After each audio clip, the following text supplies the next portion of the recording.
Hey everyone, welcome to the EDU-Sci meeting room. I'm Jason Moore, and today I'm excited to be moderating this latest installment of our Maker Talk series, where we invite creators from across the Resonite community to share their work and take us on a deep dive into their process. Today's presentation features an amazing Resonite creator, Miss Molly, who will share her process and vision for her project, Metaverse Academia. Before we begin, just a few quick notes. You can find a seat anywhere here in the room. If you'd like to be more vertical, please choose one of the aerial platforms. That way you won't block the view of our invisible camera operators positioned throughout the space. Because yes, we are live streaming this to the Educators of Resonite Twitch, and the video will be archived and on our YouTube channel available after the show.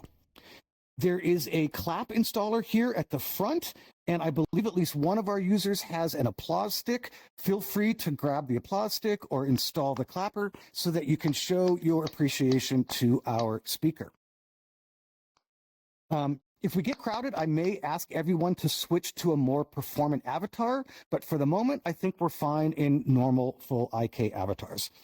You don't need to be muted during this presentation, by the way. We like hearing your laughs or your positive reactions. But if your background environment starts to get noisy, then please temporarily mute yourself. Today's presentation will last about 30 minutes with time for Q&A at the end. If you're watching on Twitch, type your questions into the chat. We can see them here. And if you're with us in person, at the end of the chat, at the end of the talk, just raise your paw, your wing, or your tentacle, and I will call on you. After the presentation, everyone is also invited to a world hop to go see the incredible work happening at Metaverse Academia. I'd just like to quickly thank everyone in the greater EDU-Sci community here who have all worked so hard to make and share their work, answer questions in the Resonite Discord, and importantly, who worked to bring this makerspace back to life after we migrated here. A special thanks to Neosmotic, who serves as one of the founding members of the community and who made the original meeting hall and who inspires us all to keep putting these talks on. And a big thanks to our producer, Nanotopia, our director, Dave the Turner, our camera operator, Eclipse, and our server administrator, Rixx. And now I'd like to introduce our speaker, Miss Molly. Not just yet, though, Miss Molly, because I want to talk about you a little bit. Now, Miss Molly is a passionate creator, educator, and University of Washington student, deeply committed to fostering connection, creativity, and learning in the metaverse. Through her work with the Extended Reality Association at University of Washington, she has been advancing projects like the Metaverse Academia, a collaborative virtual educational initiative and hub that provides classrooms, workspaces, and resources to make the metaverse more accessible, inclusive, and empowering. She's also the creator of the Drone Sanctuary, an award-winning immersive world that won the Avatars category at the International MMC Metaverse Maker Competition 2024. This project showcases a peaceful environment where uniquely designed drone avatars explore themes of diversity, individuality, and community. It embodies her passion for using virtual spaces to bring people together and foster meaningful connections. Beyond creating worlds, avatars, and tools, she shares work through streaming and engaging with the community to showcase the potential of the metaverse for innovation, collaboration, and education. This includes contracting and working with content creators who use the metaverse to create their work, such as V Bunny Go LLC. Today, Miss Molly will be sharing her story of Metaverse Academia, which is a growing XR educational community dedicated to guiding users into the dynamic world of the metaverse. Founded in October 2023 by a University of Washington student known as Miss Molly, Metaverse Academia strives to be more than just an educational resource. It is a supportive and inclusive space for people of all ages, backgrounds, and cultures to explore and learn. As a developing community, Metaverse Academia offers a range of resources from tools and informative content to valuable contacts. Its mission is to ease the onboarding journey for newcomers while creating a safe, welcoming environment to cultivate knowledge and connection. Looking ahead, Metaverse Academia is excited to expand its offering to include community events, both official and informal classes in various subjects, and a growing array of resources for individuals, groups, and organizations alike. So please give a warm welcome to the stage, Miss Molly. Welcome. Oh, thank you. Hello. It is so nice to be here. Thank you, Jason, for the introduction. Yeah, so this is Metaverse Academia. This is a student-run initiative, educational initiative that has been going on for the last year, even longer, perhaps. We have some of our audience members who work at Metaverse Academia, and there will be some credits at the end as well. So first, I would like to show a video. It's a little trailer.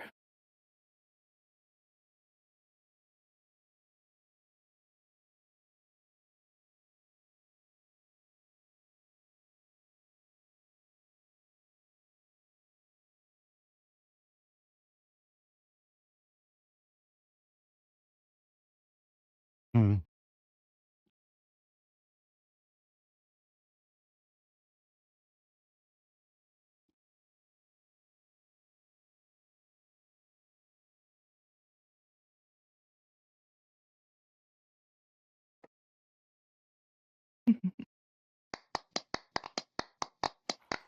Thank you. Thank you. All right, so that is a trailer that we made quite a bit ago. And that is normally what is shown to any sort of presentations that we do at universities or otherwise.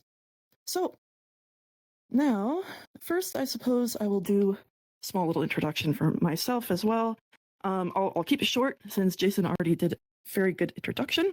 I am a University of Washington student. I will be getting a degree very soon in Science, Technology, and Society. I have also gotten a few degrees in digital videography, editing, STEM-related courses. I studied as an engineer at UW Seattle for a little while. I'm a social entrepreneur. The Metaverse Academia is that. And then, of course, the MMC winner as well that Jason previously talked about. That is me. Right. So, throughout development, we held meetings, we held events, we held different sort of like builds. So at the top up there, you can see that is the campus. You can't see any of the buildings at the time. The top middle right there is a meeting that was held with the EDU-Sci community in Resonite. That was talking about the community classes that are upcoming. Then we have the hub building up there. Down here, we have the mascot drones. This was during a workshop, and I believe that session had crashed and we all had to get into head and hands avatars, so I just spawned out a bunch of them. That was a fun day. This photo here is development of the campus. You can see there's not a whole lot back there. And then the last picture there is the open house. That was a lot of fun. That was a good day. All right. So now, what is Metaverse Academia exactly? Well, Metaverse Academia is a growing XR educational community dedicated to guiding users into the dynamic world of the metaverse. Now, we do strive to be more than just an educational resource. We like to be very inclusive. We like to be a safe space for people to come by, to meet other people in a very safe and friendly environment. We welcome all ages, backgrounds, cultures to explore and learn about the metaverse. So we are currently offering community classes, as well as different events such as workshops and yes. All right. It is a very community-based initiative. So what inspired the creation and the growth of Metaverse Academia in the first place? Well, so when I got into the metaverse, I discovered this incredible array of creative and technical worlds and communities. But I found that there was little to no information on how to actually find and connect with these communities and projects without an extensive amount of research or effort. As years went on, I also noticed that there were more and more studies and journals and research being done on the effects of the metaverse on humanity in general, on our mental health, on our physical health, on our culture. And a lot of these things can be good, some of them can be bad, and it definitely needs to be taken care of. Attention needs to be brought to it. So as a University of Washington student, my first instinct was to reach out to the Extended Reality Association, UW, which is a student-run club for VR, XR, AR. And from there, we created Metaverse Academia. So the goals. We have achieved a few goals so far, and we are still constantly working on these goals. They are never really finished. So building a campus on a social VR platform, that was one of our first goals. We have done this on Resonite specifically, and the point of this is to also be a hub for community tools and resources. Links out to different groups and discords and all of that kind of stuff. So one thing that has been a big struggle for VR users in the educational community who also want to be social with other people in the educational community, one of the biggest things has been finding a balance between a university level professionality, similar to like an IRL type of classroom or university, and then also the chaos, the VR social gaming sort of chaos. Everyone's spawning something out, and it's just everything everywhere and very overwhelming. So both of these things can deter the other group. And so finding a nice balance between those has been especially difficult, but achievable. And we are still, working on that, of course. So making connections, meet and greets, that is another thing that we've been trying to do. Connecting users, connecting projects, groups, professionals via events, community classes of various subjects. Some future goals will be to register and run the Metaverse Academia as a nonprofit organization. This takes time. We are still working on this. We are also going to expand Metaverse Academia to other VR platforms. This will allow a bridge between them, between the platforms, I mean. The next campus that will be developed is the VR Chat campus. And then we will go on to the other platforms as well, such as Rec Room, Roblox, CVR, perhaps Engage. And then another goal for the future is to teach in-person classes at universities and public schools, specifically our planned core class, which is Navigating the Metaverse 101, which I will talk a little bit more about later. So there is a subject that is not really pressed upon as much as it really should be, especially recently. So part of our goal is to educate parents to keep their children safe. And this will ensure safety, including mental and physical safety, for the children of today who are getting headsets for Christmas from their parents, and their parents have no idea what they're getting their kids into. These free social VR games is a whole different mode of reality, as most of you know, I'm sure. So there are some dangers that the parents need to be aware of. Some of this is, let's see, I'll give a few examples. One, children wearing and or seeing extremely sexualized and demented avatars or activities, or easily falling into traps and grooming from those who make and or use social VR accounts in order to prey on children. Also, unregulated behavior and language from these 5 to 15-year-olds, such as screaming slurs in public lobbies. So in order to prevent all of this stuff from happening, we need to educate the parents to educate their kids. This is a screenshot from a YouTube video that CNA Insider released. It is called "I Posed as a 13-year-old in a Metaverse chat room. Here's what happened." Spoiler alert, it wasn't great. All right, so now the journals that I was talking about, the research and the publications, these are addressing mental health benefits and risks for humans in social VR. There are some examples of this in the galleries downstairs that you may take a look at afterwards. But there have been numerous studies, but not enough. There needs to be much more research done, and this needs to be taught to the public because so much of it has not even really surfaced yet. Some are negative, some are positive, but both must be brought to light. Another subject I would like to briefly mention is something called the big fish, little pond effect. Now, this is something that happens quite frequently in academia. If you are, say, a student who excels at a very specific subject, or perhaps excelling at almost everything that that small school that they're a part of has to offer. Now, this student, they will feel like they can do anything. They are very intelligent, they're very confident. This is normally very good. However, I would like you all to think of the little pond, instead of being a little school, think of it as a social VR platform. So in this diagram that I created, in order to explain this better, so if you take the red circle as being a small social VR platform, let's say Chill Out VR, and then the large blue circle is the metaverse as a whole, because we need to keep in mind that these smaller social VR platforms are going to connect.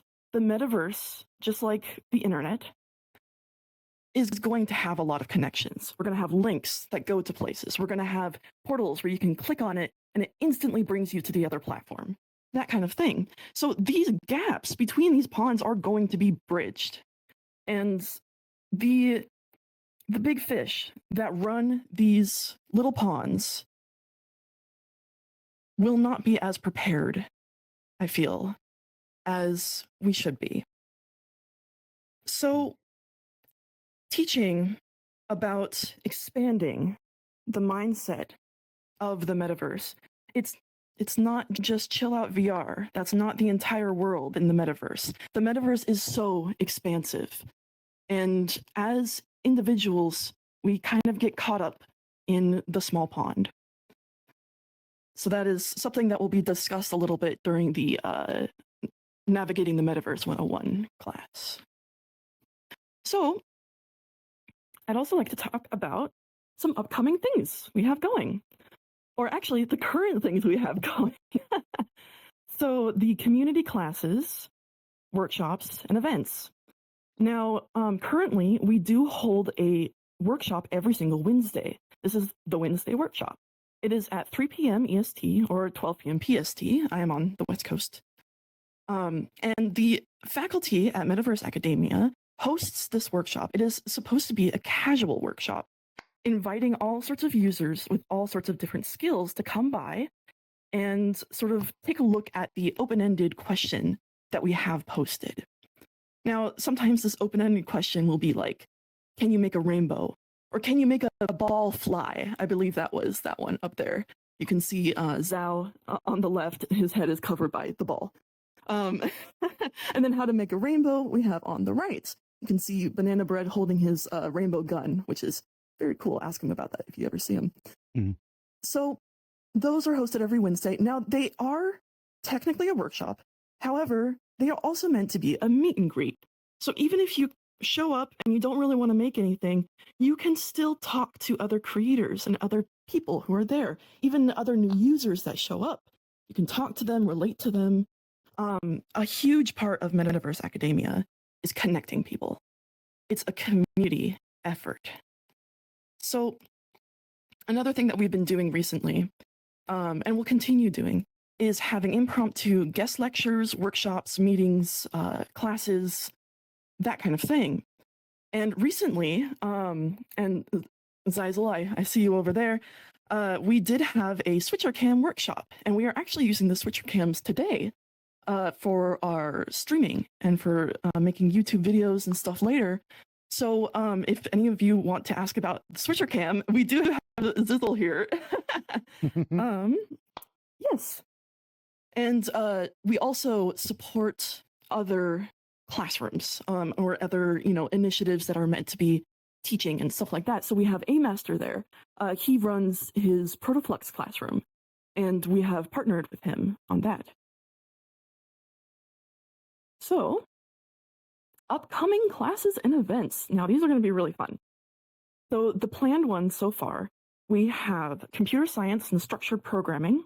This is taught by Charlie Son from Finite and Open Studio. She is a Resonite citizen, so to say, and she has been here in the platform for a long time, and she has already built up this amazing array of tools and things that will help teach people programming languages. And this is not necessarily Protoflux either. These are classic programming languages that you can type out on your console, except she's teaching it in the metaverse.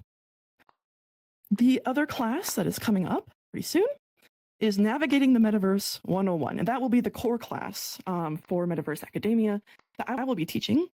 And this is a class on navigating the metaverse in terms of how to keep yourself safe, how to navigate, respect people, and what to do in certain circumstances when you're uncomfortable. Now, navigating the metaverse is not only that, there are lots of other little details that need to be gone over. So it's not necessarily like teaching about how to use a specific platform. It is more about using the metaverse as a whole.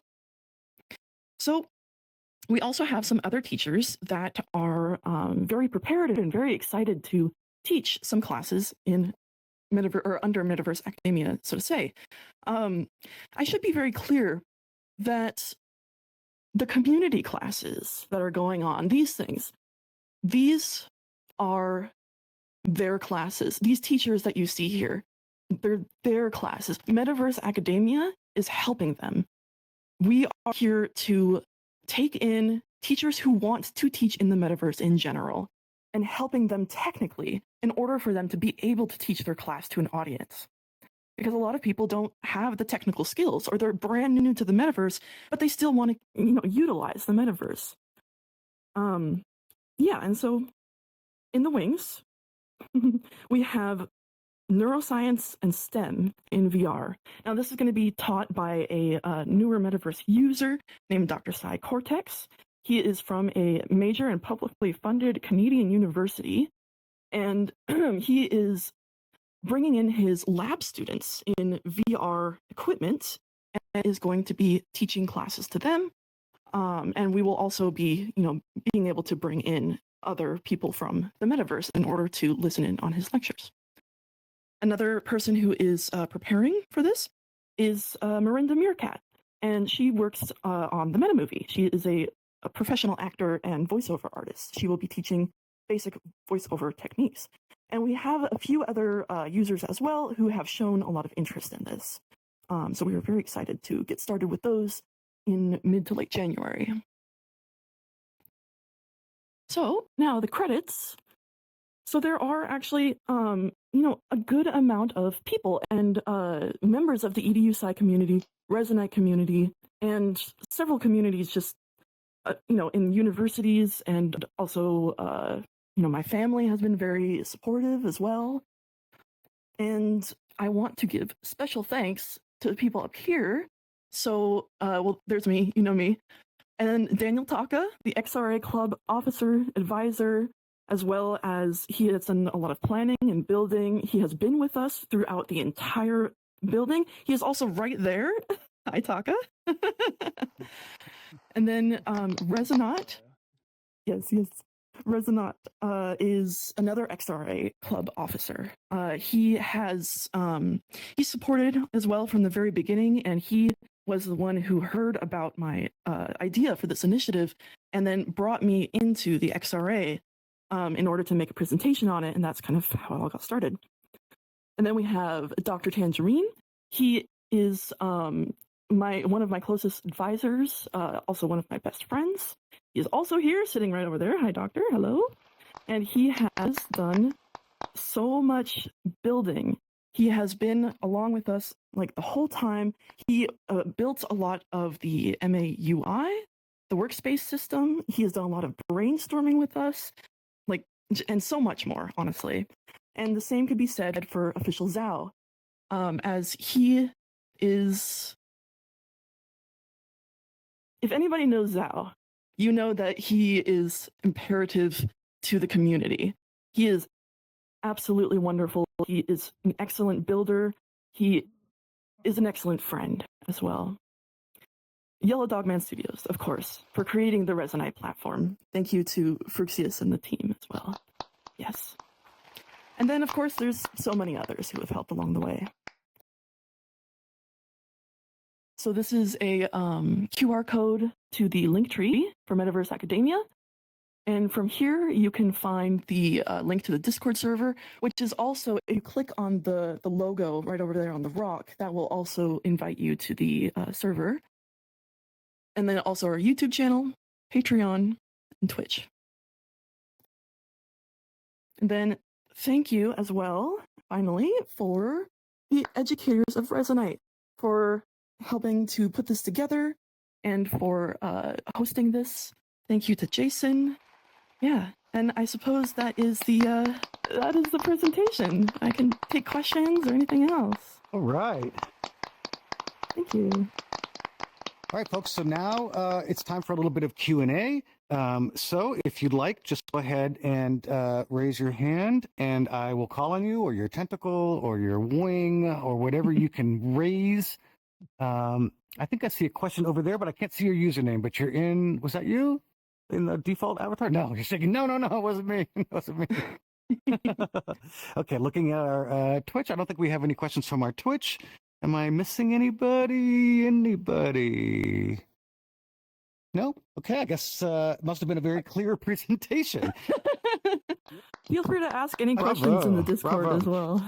So maybe I can there we start go. if I can. Yes, there we go. Okay, great. Hey, this is Minosmotic talking here. Thank you very much, Ms. Molly, for this presentation and introducing to us your vision for Metaverse Academia. I am an academic. I have very little time, like many teachers, in fact. One of the difficulty to bring teachers, professional teachers and academic people in VR is a constraint of time. They don't have the time to learn and build. So having access to resources that allow them to quickly, engage and teach in VR is for all those people extremely critical. It's also critical for them to have access to teaching resources. We need to really start to think about content. The more content we're going to have, the more people we will attract to this.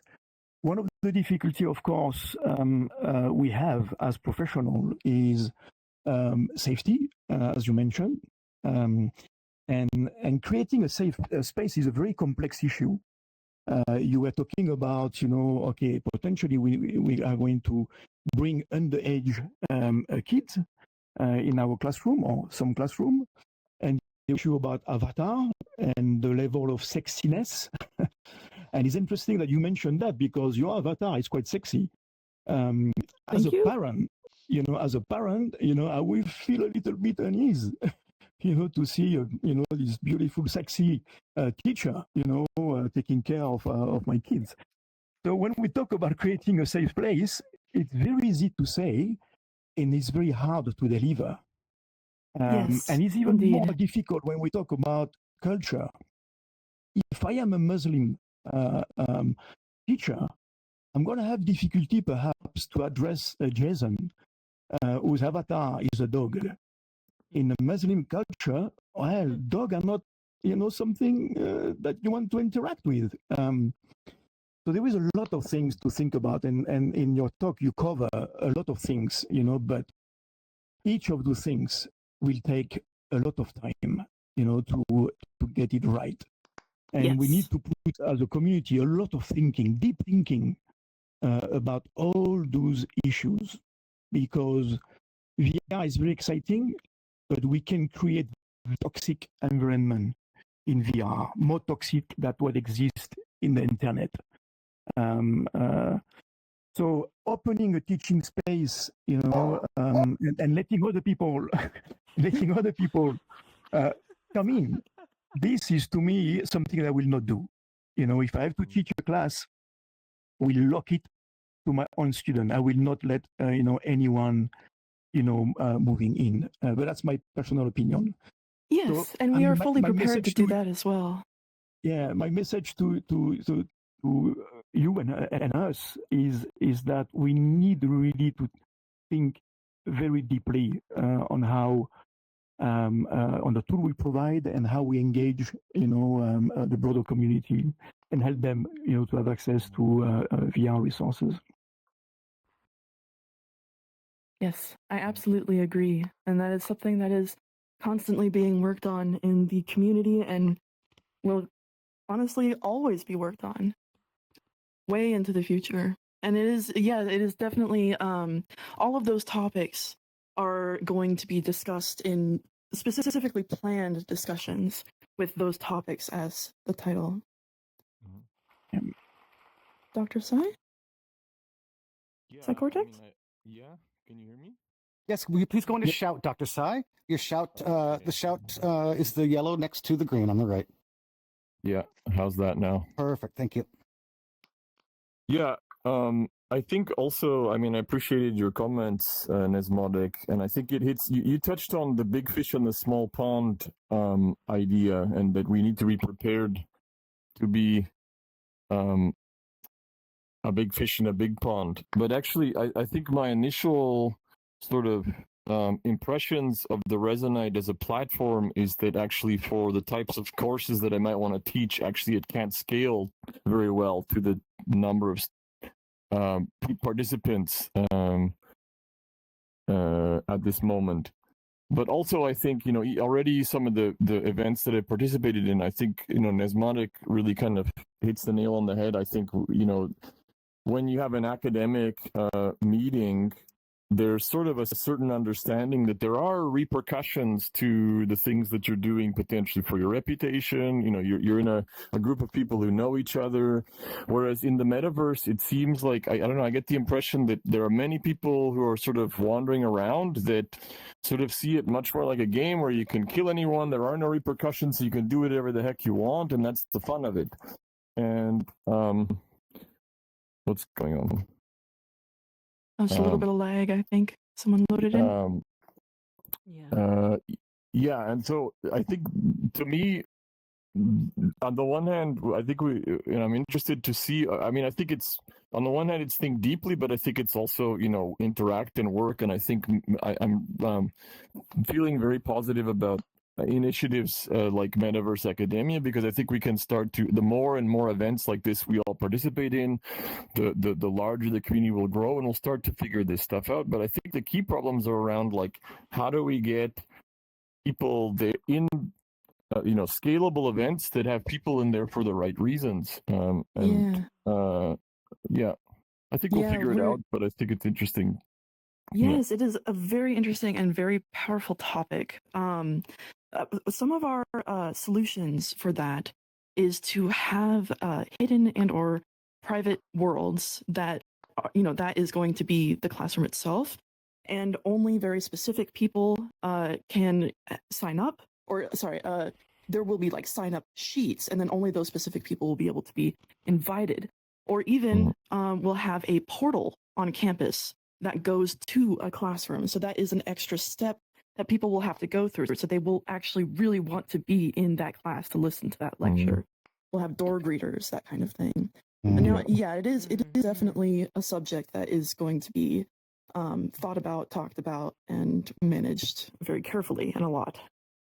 Yeah. I think also, as we're, just a last thought on that is, as educators, if we're talking about something like neuroscience, for example, people could come with very diverse backgrounds, and that makes it challenging to give everyone what they want. So, like in a university, we have course prerequisites, we have admission requirements, and these types of things to make sure that people are all kind of the same level, so you can cover sort of the topics. So I think we'll probably need to, on the one hand, there'll be like, academic style courses that are, they will need to have, participants will need to be vetted, and they will need to have like some sort of background, and we'll start from that. But I think there's also a value in having sort of, very much for lay folks, open discussions that are maybe a little more fun and start from the basics. Yeah. Yeah, we'll definitely be doing community events that are a lot more casual and social as well. Yeah. Yeah, great question. Anybody else have a question? Good, very good dialogue going here. Zeisel, yes. Hey, nice talk. Thanks. I was wondering about funding. So presumably, I'm guessing the courses that people are going to be presenting, the ones you mentioned. You don't hear me? I hear you. Yeah, we hear you. Loud and clear. Yeah, you're fine. Oh, okay. How about now, Neosmotic? I'll take that as a no. I hear you loud and clear from here. I hear you. Okay. I hear you in the stream too. You do? Okay, well, I'll try again. So I'm guessing the talks that you mentioned, the teachers and the people involved are probably not going to be paid. Is that correct? Correct. This is completely volunteer-run, community-run, for sure. Yeah, that is a very good question. Thank you. Yeah, do you have any plans in the long term for like developing kind of a treasury or like I don't know, cash flow funds for the program, or are you just planning to remain on voluntary contributions for the foreseeable future? The second one for the foreseeable future. Yeah, we're going to remain volunteer. We do have a Patreon. Fortunately, we do have some people on Patreon who are donating, and that gives us enough to pay for the Resonite Patreon that we need in order to host our head lists and have the group folder and all of that kind of stuff. Right. But yeah. Could I maybe comment on that? I mean, ZYL. I mean, I've really appreciated a lot of the talks that I've seen, and I think you have a certain level of skill in giving VR talks that I would aspire to learn.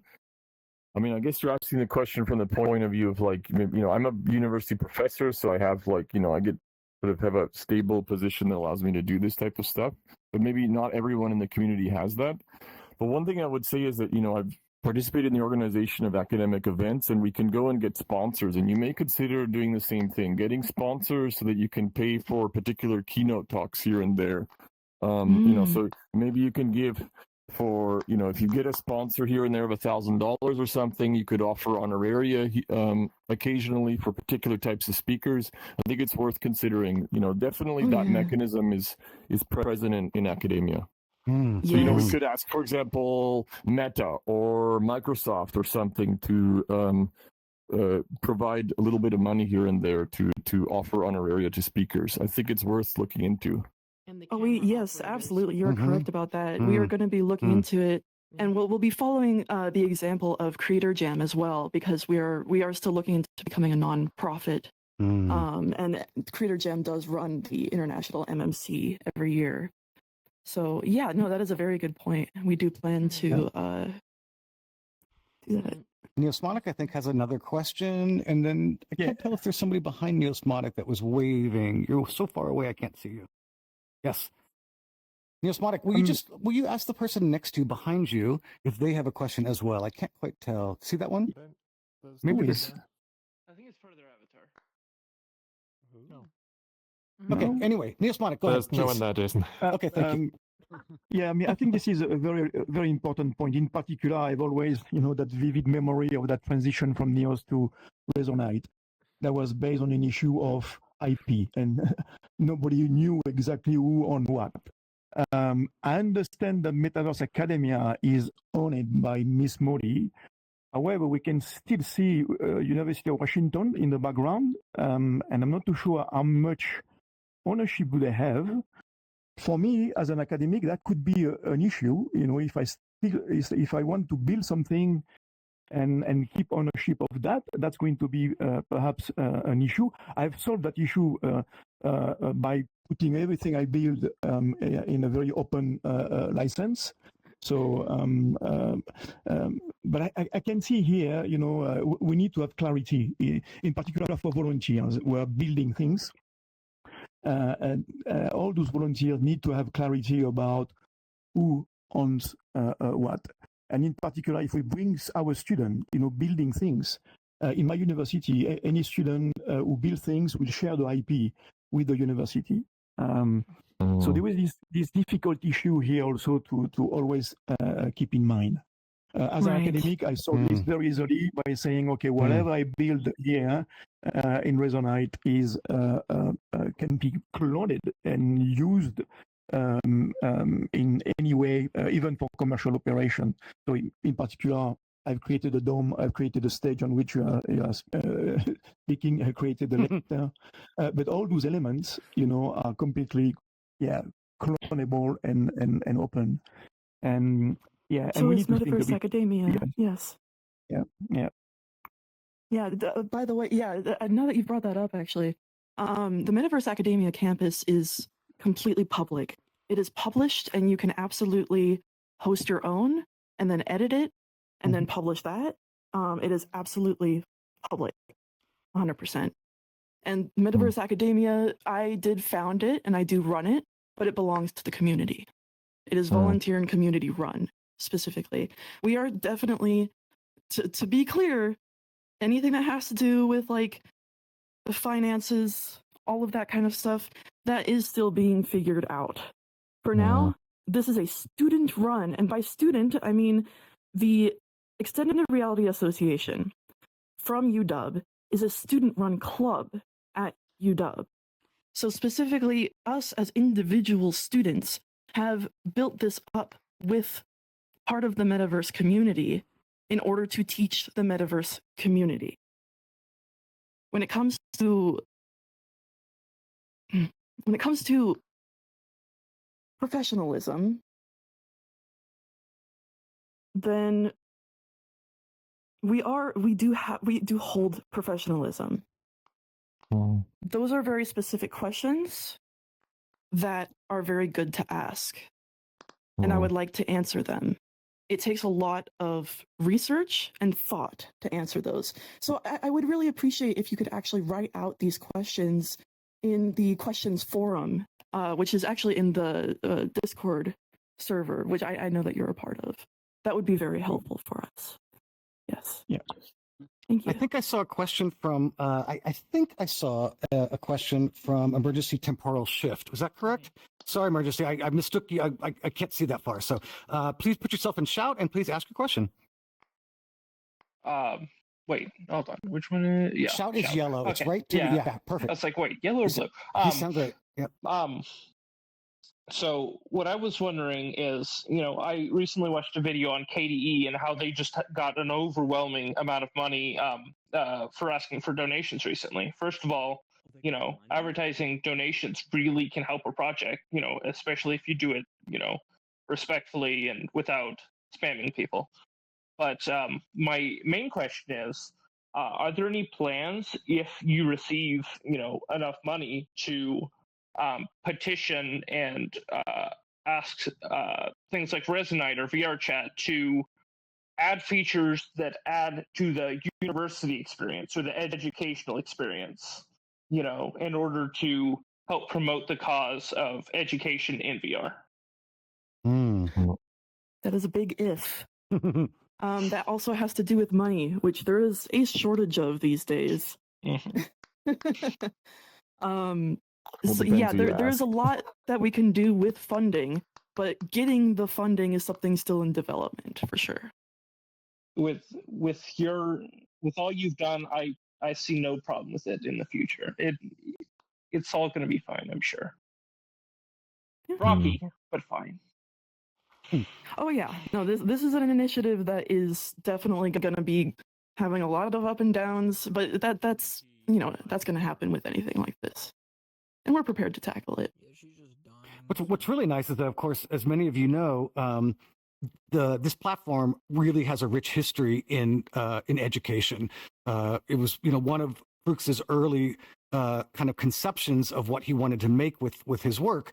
Was directly tied as an educational platform. So we know that the development team of Resonite is very much interested in education in general, and so I think we can we can kind of take a good guess that they're probably watching everything that Miss Molly is doing with a big smile on their face. And we know that Rixx is always looking at ways that he can improve the platform in general. And I think you're right. emergency temporal shift that, maybe they'll take a peek at what's going on over here.